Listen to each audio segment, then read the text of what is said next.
સ્થાનિક સ્વરાજ્યની ચૂંટણી અન્વયે ફોર્મ ભરવાની પ્રોસેસ પૂર્ણ થઈ ગઈ છે.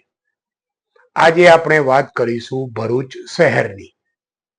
ભરૂચ શહેરની વાત કરીએ તો ભારતીય જનતા પાર્ટી ઉપર મોદી અને નીચે પણ મોદીના નેતૃત્વમાં જ આગળ વધી રહી છે.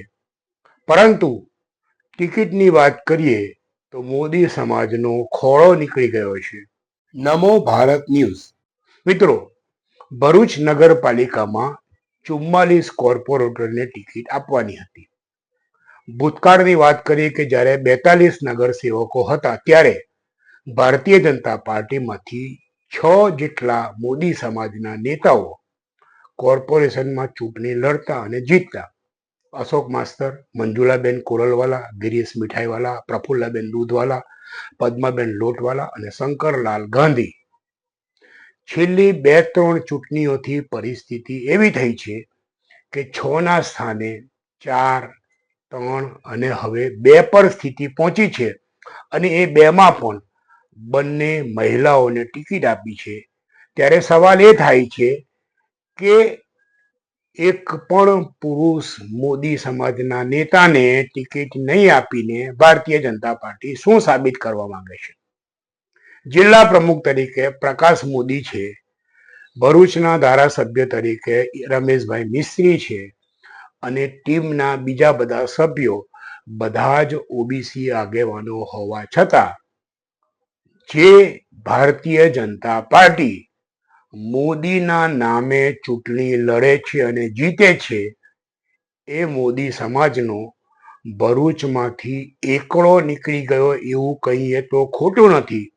અથવા એવું પણ કહી શકાય કે ભરૂચમાં મોદીઓનો શુક્રવાર વળતો નથી. બીજી તરફ ધારાસભ્ય રમેશ મિસ્ત્રીએ પોતાના સમાજના 6 લોકોને ટિકિટ અપાવી અને આ ઉપરાંત તેમના માનીતા અથવા તેમની નજીકના બીજા ઘણા બધાને ટિકિટ અપાવી.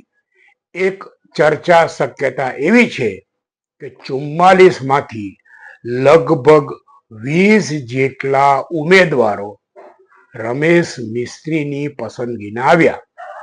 બીજી તરફ પૂર્વ ધારાસભ્ય દુષ્યંતભાઈ પટેલે પોતાની રાજકીય આવડતનો ઉપયોગ કરીને પોતાના 4-5 માણસોને ગોઠવી દીધા. તો પૂર્વ જિલ્લા પ્રમુખ મારુતિસિંહ અટોદરિયાએ પણ વર્બલી જાહેર થયેલી ટિકિટના ઉમેદવારને બદલાવીને પોતાના સમાજના અને પોતાના અંગત કહેવાય એવા 4 માણસોને ગોઠવી દીધા. નમો ભારત ન્યૂઝ.